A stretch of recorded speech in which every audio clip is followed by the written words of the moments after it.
Hey guys, if you saw my recent video on the Motorola 65T21, you may recall that I opened it with a segment on how to pack a radio for shipment to minimize the chance of it getting damaged. Well, one of the reasons I did that is I've had a real run of bad luck over the last few months with these UHF converters. What these are is the same as this Motorola Stratotuner I did a video on a while back. What these do is convert the UHF band to VHF band, like channels 3 or 4. So an old TV like this that only has a VHF tuner can watch UHF stations. Well, I kind of like these. I like the design, and I wanted to collect a few more. So first I got this Mallory made out of Bakelite. It's a pretty common model, but it got broken in shipment.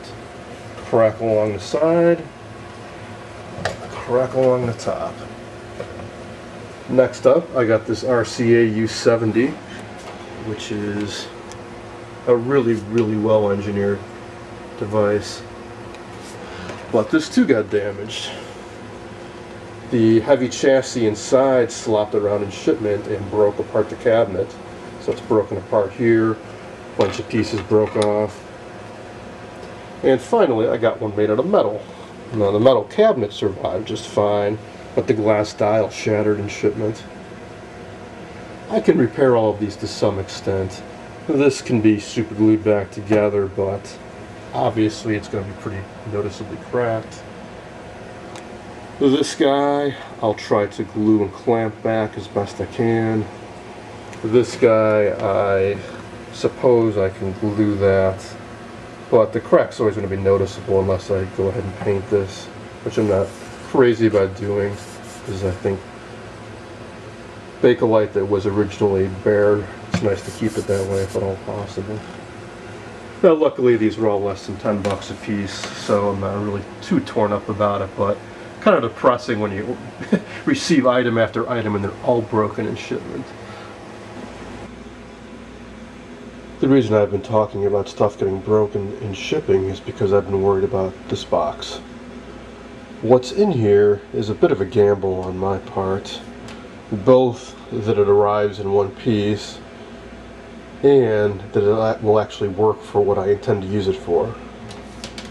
While I was working on my Sentinel TV restoration a few months back, I picked up a Motorola chassis just for the picture tube, and I thought I would use the chassis for parts for other sets. Well, that chassis was in such nice condition that I didn't want to break it up, so I just put it back in the box and I've had it in storage. Well, I saw an empty Motorola cabinet on eBay. It's not exactly for that model chassis, but it's pretty close. So I had the seller measure the distance between the holes for the controls in the front, and it seemed pretty close to mine. So I took a gamble on it and bought it. My hope is that I can slide that chassis into it, maybe with little shims or whatnot, that it will fit pretty well. It's a large Bakelite cabinet, and well, as I just showed you, I've had some some bad luck lately. So I'm really hoping this is in one piece. Already popped open the box, and so far it looks okay.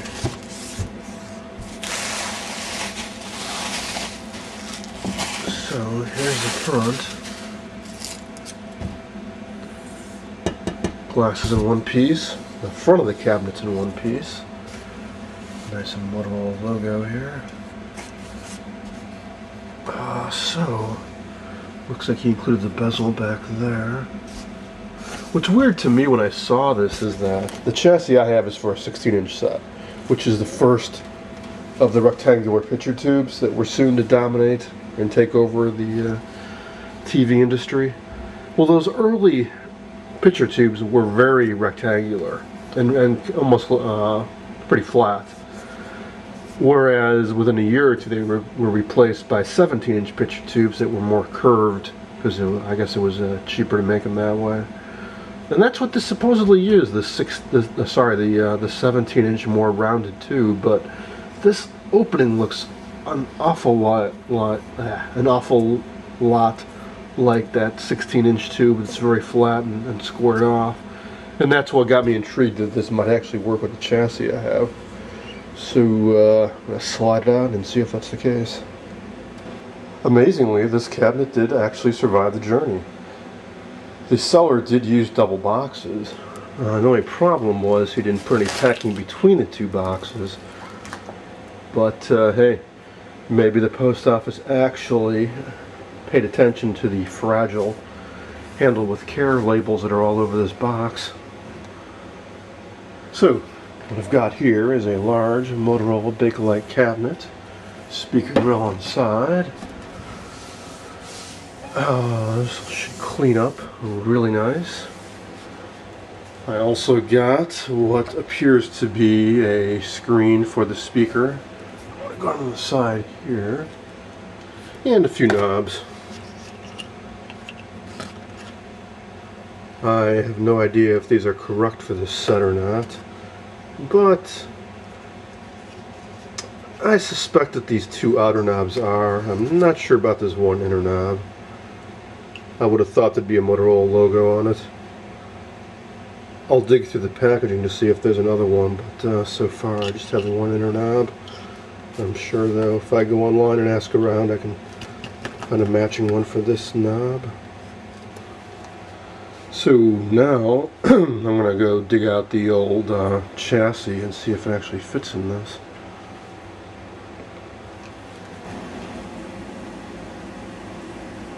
Here's that old chassis with the 16-inch picture tube, and well, what do you know, it does actually fit in the cabinet. Pretty well too.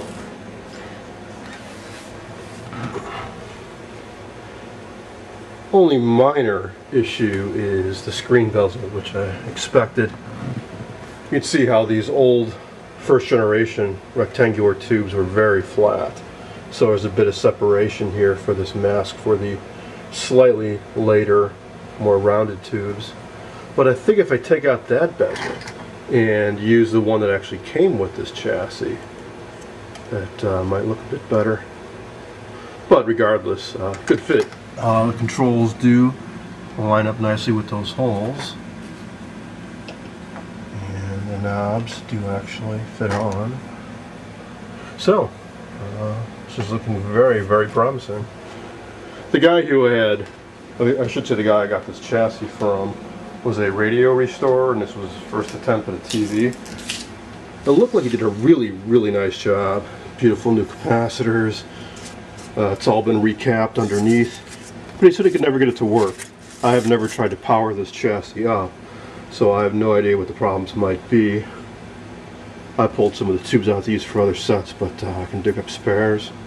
So sometime in the near future, I'm going to pull this out onto the workbench, repopulate the tubes, and try to power this up and see what I've actually got here. I decided to take a little time and clean up the cabinet. It's kind of dirty, faded, there's a few paint splatters on it, and some scratches. So what I'm doing is wet sanding it. I use 600 grit on some of the deeper scratches, and then I've gone over the whole thing with an 800 grit, 1000 grit, 1500, and I'll go on and do 2000, 2500, and 3000. Then I'll switch to Novus number 2 polish. So far it's coming out pretty well. I was able to get most of the scratches out, just not some of the deeper ones. You want to be careful when you sand Bakelite. This smooth, shiny surface only goes so deep, and then there's a filler material inside. If you sand too deep, you may hit that, and often it's also a slightly different color, so you want to be really careful when you sand. But it is possible, and I've gotten some really good results from doing it. So I definitely think it's worth trying if you got a dull, faded cabinet.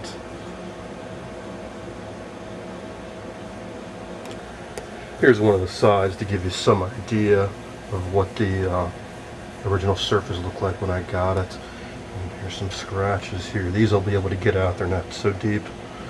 And then this should shine up real nice.